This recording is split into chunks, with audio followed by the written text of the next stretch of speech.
السلام علیکم ناظرین، آج ایک نہایت سنگین اور چونکا دینے والی خبر سامنے آئی ہے جس نے ہزاروں سرکاری ملازمین کے دلوں میں خوف پیدا کر دیا ہے۔ صوبائی اسمبلی میں ریگولرائزیشن ایکٹ 2018 کو منسوخ کرنے کے لیے باضابطہ بل پیش کر دیا گیا ہے اور اس کے اثرات بہت دور تک جا سکتے ہیں۔ یہ کوئی عام قانون نہیں تھا بلکہ وہ امید تھی جس کے سہارے کنٹریکٹ ملازمین نے سالہ سال کام کیا۔ اب اچانک یہ کہا جا رہا ہے کہ مستقل نوکریاں ختم کی جا سکتی ہیں اور مستقبل میں صرف تنخواہیں ملیں گی، پینشن نہیں۔ یہ خبر سنتے ہی سب سے زیادہ پریشانی ان ملازمین کو ہوئی ہے جو عمر کا بڑا حصہ سرکاری اداروں کو دے چکے ہیں۔ وہ لوگ جو کم تنخواہ، زیادہ کام اور غیر یقینی مستقبل کے باوجود خاموشی سے نظام کو چلاتے رہے۔ ریگولرائزیشن ایکٹ 2018 کا مقصد یہی تھا کہ طویل عرصے سے کنٹریکٹ پر کام کرنے والوں کو مستقل کیا جائے، لیکن اب اسمبلی میں پیش ہونے والا بل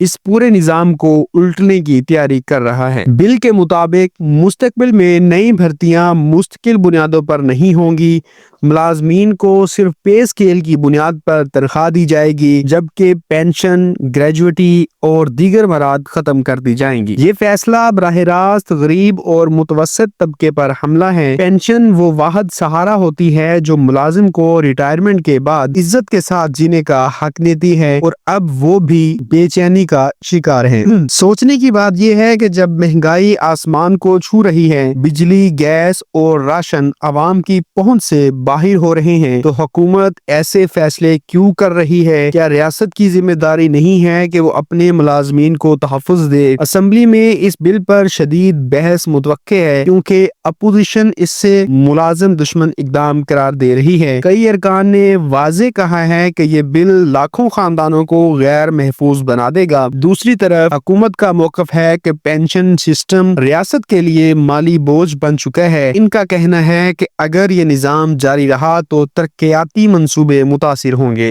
لیکن سوال یہ ہے کہ کیا ہمیشہ بوجھ غریب ہی اٹھائے گا؟ کیا اشرفیہ کی مراعات، پروٹوکول اور عیاشیاں کم نہیں کی جا سکتی؟ سرکاری ملازمین میں اس وقت شدید بے چینی پائی جا رہی ہے۔ سوشل میڈیا پر احتجاج، یونینز کی میٹنگز اور ممکنہ ہڑتالوں کی باتیں زور پکڑ رہی ہیں۔ کئی ملازمین کا کہنا ہے کہ اگر یہ بل منظور ہو گیا تو وہ قانونی راستہ اختیار کریں گے، کیونکہ یہ صرف نوکری کا نہیں، عزت اور مستقبل کا سوال ہے۔ یہ معاملہ صرف ملازمین تک محدود نہیں بلکہ پورے معاشرے پر اس کے اثرات پڑیں گے۔ جب ایک ملازم خود غیر محفوظ ہوگا تو وہ قوم کو کیا دے سکے گا؟ اب سب کی نظریں اسمبلی پر ہیں۔ آیا یہ بل منظور ہوتا ہے یا عوامی دباؤ کے تحت واپس لیا جاتا ہے؟ یہ آنے والے دنوں میں واضح ہو جائے گا۔ ہم آپ کو یہ یقین دلاتے ہیں کہ اس معاملے پر ہر نئی پیش رفت آپ تک سب سے پہلے پہنچائیں گے۔ سچ، حقائق اور عوام کی آواز کو دبنے نہیں دیں گے۔ اگر آپ چاہتے ہیں کہ ایسے حساس اور عوامی مسائل پر آپ کو بروقت اور واضح معلومات ملتی رہیں تو اس ویڈیو کو لائک کریں، زیادہ سے زیادہ شیئر کریں اور چینل کو سبسکرائب کریں۔ آپ کی ایک آواز ہزاروں ملازمین کی امید بن سکتی ہے۔ اللہ حافظ۔